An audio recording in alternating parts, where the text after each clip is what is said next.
2 Corinthians 12 and 10. In the New King James Version, 1 verse today.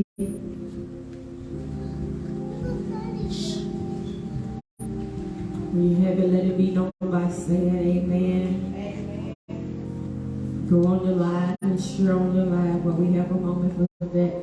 Make sure we're good there. Share the word with somebody today. 2 Corinthians 12 and 10. Are you there? Let it be known by saying amen. Amen. New King James Version, 1 verse today, and it reads, therefore I take pleasure in infirmities, in reproaches, in needs, in persecution, in distresses for Christ's sake. For when I am weak, then I am strong. Amen. I said, for when I am weak, yes, then I am strong. Just for a topic today, I'm stronger than you think. I'm stronger than you think. I'm stronger than you think. Come on. Come on. Come on, people of the Lord. I'm stronger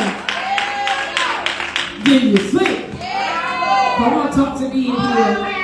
Yeah, let's go to God in prayer. God, we thank you. Today we stand and decree and declare in this place that we are stronger than we even realize we really are today. We've got more strength than we even understand today. We got more power than we could even push today. God help us to realize that even in our time of weakness, we're stronger than we really think we are. Father God, hide the words in the heart of your people today. Open up the ears of your people to receive such a word. Anoint these lips of clay. Send power on your word. Send glory on your word. In the name of Jesus. Let it burn up, consume things that should not be named amongst your people. And I'll be careful to give you praise, glory, and honor for this in Jesus' name. Let us all say amen. One more time, tell yourself, girl, I'm stronger. Come on, bless the name of our God. Hallelujah. Come on, let's get to the word today. Let's get to the word today. We raise up Caleb to join us. Thank you, Caleb. Welcome. Let's get to this. As one that has had the benefit of being a supervisor and now a leader of ministry, I have had the opportunity to conduct interviews. I've had the opportunity of going through resumes to see who qualified for an interview, and this was not always an easy task. And for those of you that have had to do it, you understand what I'm saying. I will be the first to admit that sometimes the good people do not have the great resumes, and sometimes the worst people do. Hello, talk to me. So people can doctor up a resume, baby. Sometimes the true workers will be skipped over because of the resume, and sometimes they will not. Here, let's just be honest about it. Sometimes you can be a good worker, you just don't know how to put that down on paper. You want to talk to me about it? Sometimes a resume does not tell the true story, and sometimes it does. I've had the privilege of encountering both the good and the bad, and had to decide on what would be best for the company. I've been tasked with coming up with questions and statements for the interview process. And one of the statements I found to always be interesting was the one that said this: state your greatest weaknesses. Anybody ever been asked that in an interview? And tell you tell me what your weakness, your greatest weakness is. Now, I understood right off why a company would want me to tell them about my greatest strength. Because they want to know what you're good at. Come on. These strengths show what you have to offer. These strengths show what you have mastered. These strengths show what you can handle. Come on. But to ask a person to list what their greatest weakness started off to be in question for me. Come on. For me to ask such a question was asking for a lie. So you just ask the people to lie to you? Come on, talk to me. This is what my mindset was when I first started doing interviews. Who would honestly tell a potential employer that my greatest weakness is not being on time for work because I don't like waking up in the morning? Come on, who ain't like mine to do that? Am I talking to anybody? What worker is trying to hire you? You're not going to be on time for work, baby. You just told me that. Come on, talk to me in here. Who would honestly tell a potential employer that my greatest weakness is that when I get angry about an assignment, I completely shut down and I could care less if the assignment is done or not? What worker is trying to hire you? Am I talking about?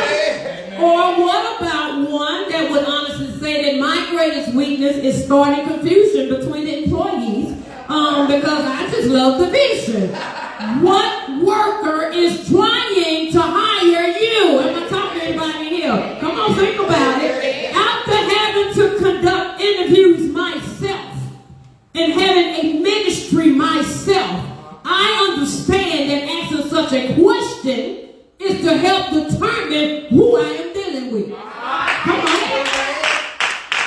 Am I dealing with a person that can actually face adversity and think their way out of the process? That's the purpose. Come on. Am I dealing with a person that sees weakness as struggle, or do they see it as an opportunity for growth? Come on. That's the purpose. I'm not talking about it. Am I dealing with somebody that is a man or woman enough to admit that I am not perfect, yet I'm working on my weak areas in life? Come on. It's how you answer the question. Come on, talk to me in here. I had to say one of my greatest weaknesses is taking on too much at one time. But I finish it out by I'm learning how not to do so much and balance that thing out. Come on, talk to me up in here.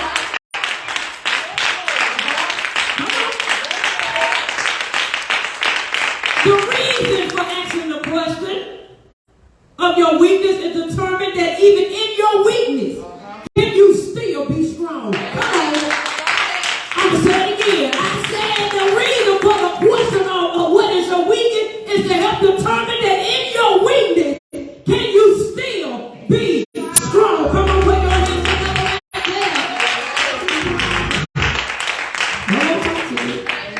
We do anything we can to avoid being weak or vulnerable by any means necessary. Yes, we do. Come on. Yes, we do. Amen. They even tell you that a dog can smell when you're scared. And that's usually who you go looking for. The one who want to play, I'm going to play with you, I'm going to play with her. Because she's finna give me a run for my money. You want to pet somebody, I want to be petted, I'll be back over here in a minute when I get you torment her. Now she's finna on the count of 1, 2, 3, look at her.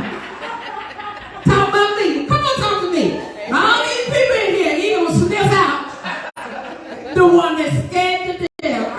Am I talking to anybody? Nobody likes looking weak. Am I talking to anybody?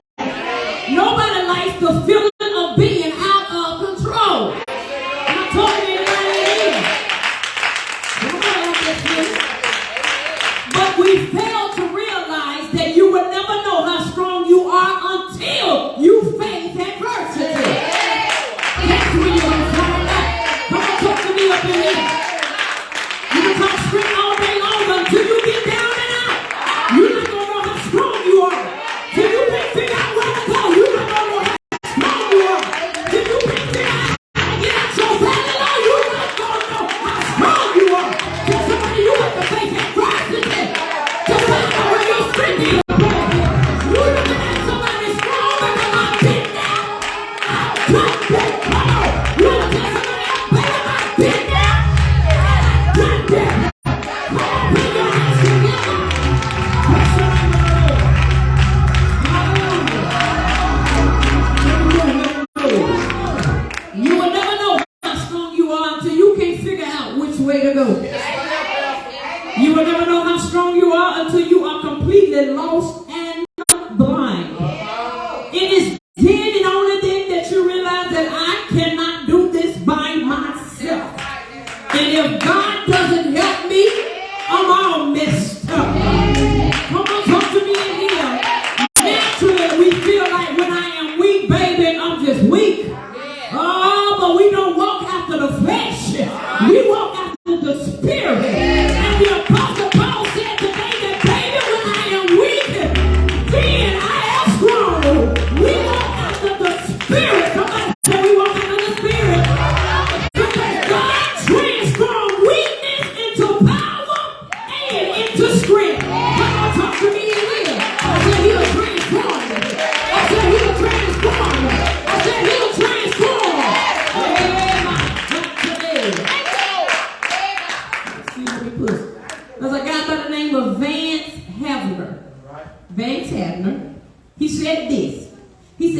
God uses broken things. It takes broken soil to produce a crop. Yes, it does. Broken clouds to give rain. Broken grain to give bread. Broken bread to give strength. Come on now. It is the broken alabaster box that gives forth perfume. Hello, somebody. Somebody today needs to hear me when I say that your brokenness has a purpose, and that's for your strength. Come on, somebody.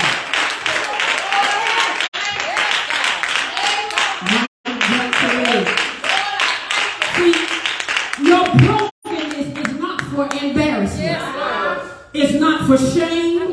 It's not even for your discomfort. It's not for distress. A broken heart gives you strength to endure another heartache. Because watch this.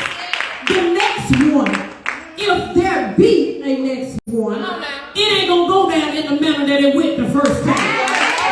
Come on, talk to me right here. Come on. See, the first thing your mind said, baby, I've been here before. Come on, talk to me. The first time, shame. But the second time, Shame on you. All right. That's right. Come on. That's right. you got that backwards. The first time was shame on you. Hello. But the second time, because I just let you do a repeat. Come on, talk to me. That's right. That's right. Hello. I'm glad I can teach y'all something today. I had the thing backwards. No. The first time, Shame on you. it is shame on you. But that second go round, is that third, that fourth? Shame on me. Because I should have learned something the first go round. Come on, talk to me in here. Baby, I know what this feels like. I've felt this before. I know now when I hear one, I've heard plenty of before. Come on, talk. I know deception when I see it. Why I looked at dad in the eye before. Come on, talk to me. Why? Because even when I was being broken, I was really getting to some strength. Come on, talk to me. I was growing in some sticks. I was learning how to step out of line. Come on, talk to me in here. I was learning how to step out deception. Come on, talk to me in here. I was learning how to look a big and bad anytime. Y'all better hit me up in here. Oh, I thought I was being broken. I was gaining strength. Somebody better talk to me up in here.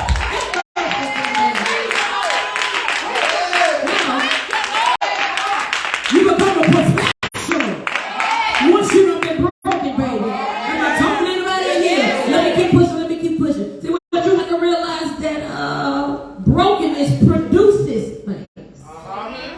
Yes, it does. Am I right about that? Yes, it does. Brokenness produces crop. Brokenness yields rain. Brokenness gives forth a sweet smell of perfume, which is okay. Brokenness gives strength. See, God is looking for someone to be broken before Him. Because being broken before God simply means you surrender your all. That's what being broken before God. It's just saying, I'm broken. I surrender everything within me. I have no hidden agendas. You broken down your will for His. You broken down your way for His. You broken down your desires for His. You broken down your cravings for His. You broken down your mindset for His. You broken down your script for His. Am I talking to anybody? God is looking for people that aren't afraid to look back to the public eye to be sure I look good in my God's eye. Look at me. Yeah? Some still say she's just out of order. I'm all right with it. But I'm in God's order. Come on, talk to me in here. And as long as I'm in His goodwill, no weapon that's formed against me will prosper. And every tongue that rises up, He said, I'm going to let you condemn. Come on,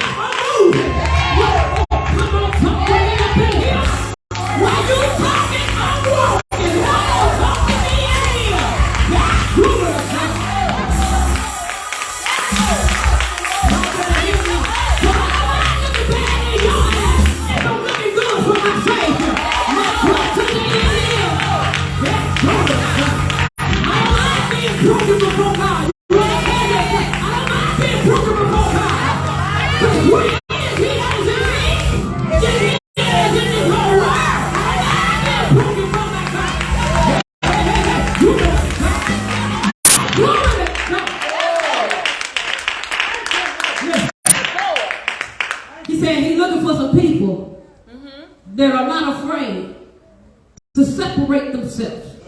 Clean from unclean. Holy from unholy.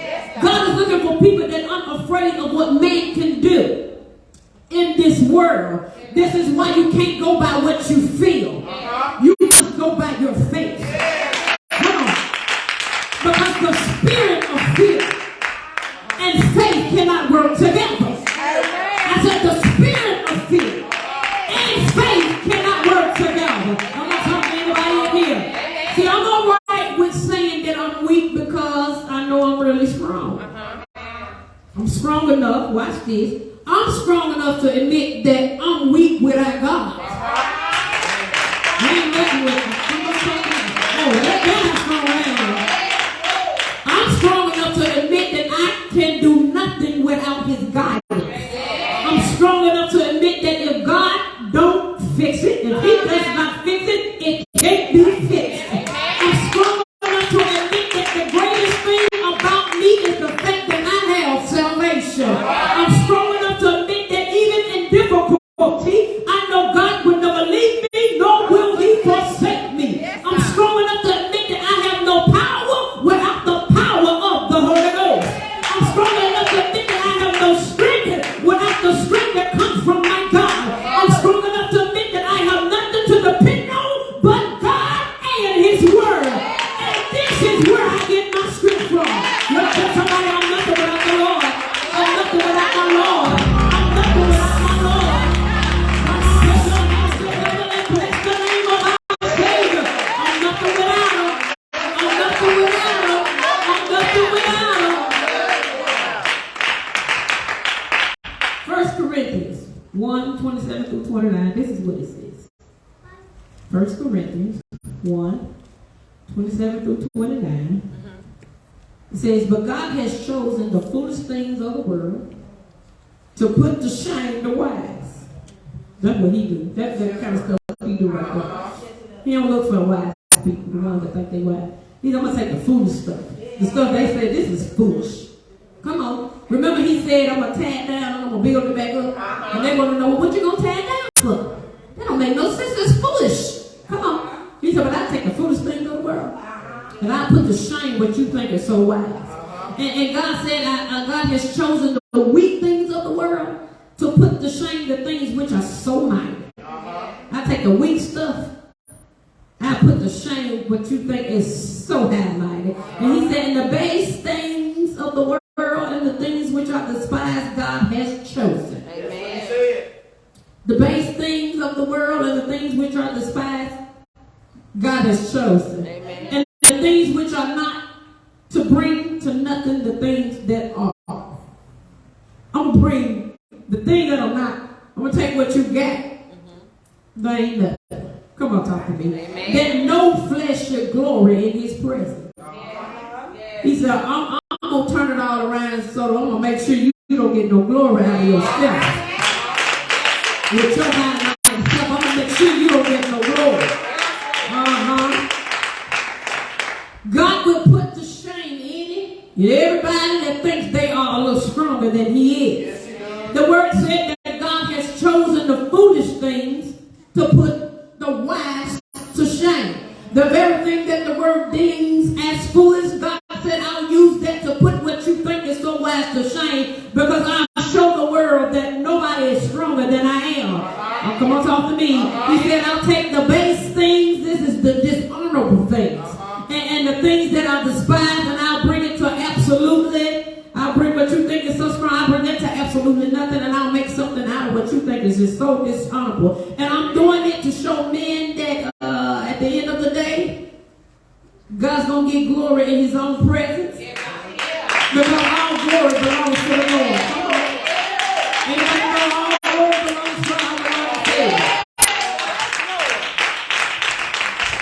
I'm going to drive this home. I'm stronger than you think I am in a trial, because the God I serve is out here proving a point to the world. Yes, he is. He's just proving a point. Yes, he is. Come on. He's just proving a point. He don't have to have no streets of gold in heaven. No, we don't want potholes. No, we don't want that. No, ain't gonna be no potholes in heaven now. Come on. Huh? Jackson already owed me a rim. Don't listen. That's not what he talking about. He the shine he'll make the white. That's not what he talking about. He do stuff.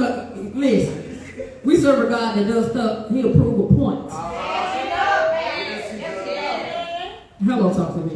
That when they say you can't do it, I'll prove yes you can. When they say you can't have it, I'll prove yes you can. When they say you need a degree for it, I'll prove that all you need is the Holy Ghost and me on your side. You better hit me up in here. When they say you can't make the money because you don't have the intelligence for it, I'll dummy it down for you to make sure you get the job. Make sure you get the assignment. Come on, talk to me in here. I said he'll do a switcheroo on you if that's what you want to do. Just to prove a point. I'll let you put all this water on this altar and let fire from heaven come down here and just stir all that up just to show people I'm God and God alone, and above me there is no other. I got all power in the palm of my hand, and I told anybody here. So you gotta tell somebody you serve a God that'll prove a point. He said your wise process will look very foolish when I'm done. Y'all talking to me. Things used to despise, I choose to bring it down to nothing. God is saying today that my people are always stronger than you think you are. Because my children are not here. They're not here to prove a point. Their Father is here to prove a point. Come on, talk. They're not here to live for others. They're here to live for their Father. My children are not here trying to get attention. They just need the attention of their Father. They're not here to live for man. They're here to give God glory.